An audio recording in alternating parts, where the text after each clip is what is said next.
काली साधक हो तो सावधान सावधान सावधान।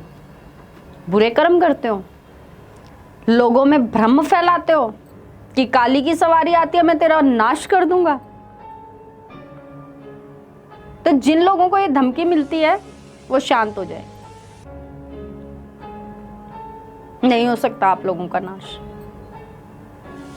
और वो ना ही कर सकता, क्योंकि जो इंसान बुरे कर्म करते हुए माँ काली का नाम जप करता है, माँ काली की साधना करता है, वो माँ काली के लायक कभी होता ही नहीं।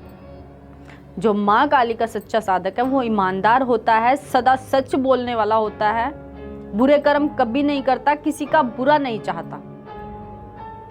तो आप इस बात में निश्चिंत हो जाइए कि काली का भगत है तो आपके साथ बुरा हो जाएगा। पर अगर आपने बुरा किया होगा उसका और वो साधक सच्चा होगा, वो शांत होगा, आप उसके लिए कुछ कुछ दिन रात बोलते रहते और वो आपको पलटकर एक जवाब भी नहीं देता, तब आपका बुरा हो सकता है। पर जो माँ काली के नाम पर मारण क्रियाएं करते हैं, उच्चाटन करते हैं, मैं 100% गारंटी देती हूं उनके साथ भगवती कभी नहीं चल सकती। उनका साथ माँ भगवती महाकाली कभी नहीं दे सकती। इस ब्रह्मांड की सबसे बड़ी शक्ति, उसने किसी को हक नहीं दिया किसी को दुख और सुख देने का।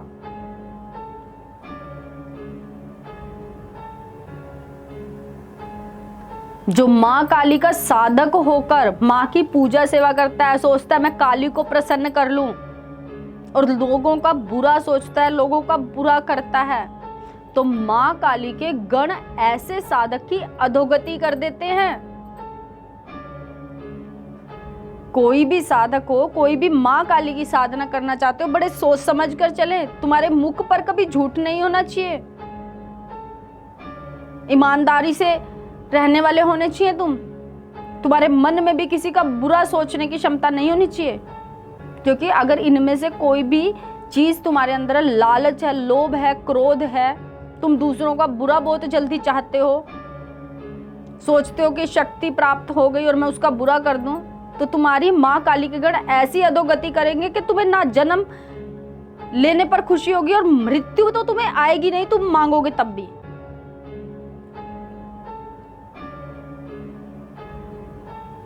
जो माँ काली की पूजा करते हुए दूसरों का बुरा करते हैं, तो माँ काली के गण उस इंसान के परिवार में इतनी कलह कर देते हैं कि उसे मानसिक शांति ही नहीं मिलती।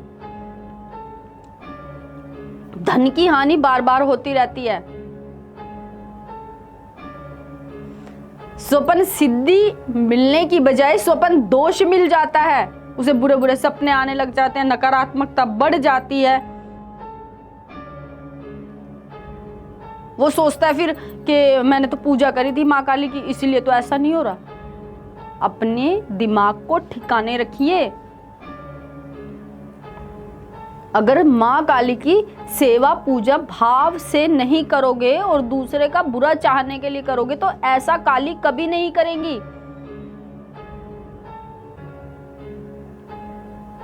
बहुत से साधक लोगों को भ्रमित कर देते हैं कि मेरे अंदर माँ काली आती है तो मैं तुम्हारे साथ ऐसा कर दूंगा। मैं आप सबको कहना चाहती हूँ, माँ काली कभी किसी के बुरे के लिए नहीं जाती। शमशान की दूसरी शक्तियां जाती हैं जो साधक ने साध रखी होती हैं। अगर साधक माँ काली से ऐसे कोई गलत कार्य करवाने की कोशिश भी करता है तो भगवती वहां से हट जाती है पीछे, उस साधक के साथ विराजित नहीं रहती। जो सच्चा साधक होगा वो आपको स्वप्न में दिखेगा,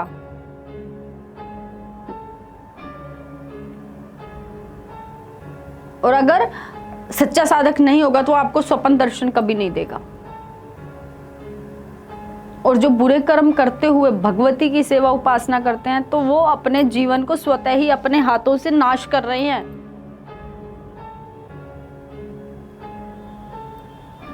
अपनी मानसिक शांति खो लेते हैं, परिवार में झगड़े होने लग जाते हैं, नकारात्मक चीजें उन्हें दिखने लगती है, कोई भी कार्य उनके बनते नहीं।